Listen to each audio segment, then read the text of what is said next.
কর্মসূচি বাস্তবায়নের জন্য তারা আমার কাছে ওয়াদাবদ্ধ হয়েছেন যে আপনি যখন যেটা বলবেন আমরা we are ready to implement your decision.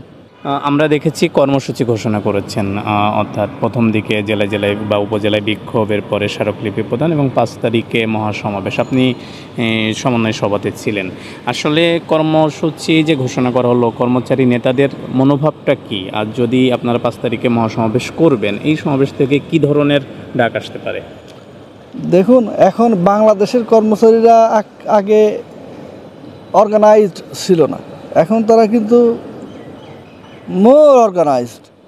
এখন বাইরে যে গ্রুপিংগুলো ছিল সব গ্রুপ মিলে আমার সাথে তারা একাট্টা হয়েছে। আমি আপনার শুনেছেন বা দেখেছেন যে সেভারাল টাইম আমি তাদের সাথে বসেছি, কর্মপন্থা নির্ধারণের জন্য আমরা বিভিন্ন কর্মসূচি হাতে নিয়েছি এবং তারা আমার সেই কথাগুলো বা ডিসিশনটার জন্য অপেক্ষা করছে যে আমি কোন ধরনের ডিসিশন করি।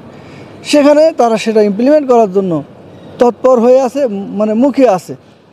আমিও চিন্তা ভাবনা করছি যে 30শে নভেম্বরে আমাদের যে ডেডলাইন ছিল কমিশন রিপোর্ট দাখিল করার, এটা যদি অতিক্রম করে তখন আমাদের এর আগেই কিছু ওয়ার্ম আপ কর্মসূচি থাকবে। যেমন 26 তারিখে আমাদের একটা প্রোগ্রাম আছে শুধু নেতৃবৃন্দকে নিয়ে। এরপরে এই নেতৃবৃন্দ সারা বাংলাদেশে মেসেজ থ্রো করবে। এখানে সমন্বয় পরিষদ আছে, দাবি আদায় ঐক্য পরিষদ আছে, সব সমিতির সংগঠনের কর্মচারী প্রতিনিধিরা আমার সাথে তারা জোটবদ্ধ হয়েছেন, একতাবদ্ধ হয়েছেন।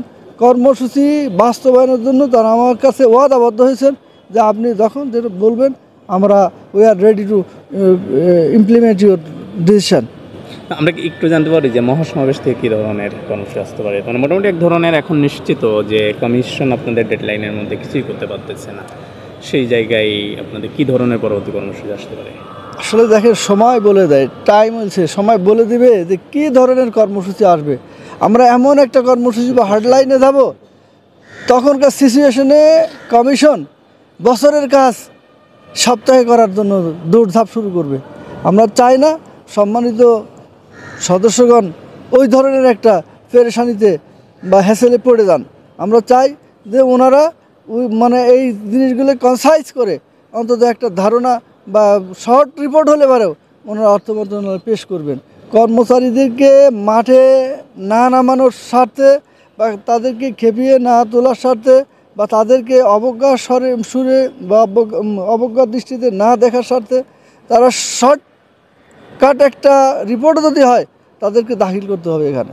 এরপরে তারা ব্যাখ্যার জন্য সময় নেবে, মানে এর সাথে যে এক্সপ্লেইন করার জন্য তাদের যৌক্তিকতার জন্য সময় নিতে পারবে, কিন্তু রিপোর্ট তাদেরকে 30শে নভেম্বরের মধ্যে দাখিল করতে হবে।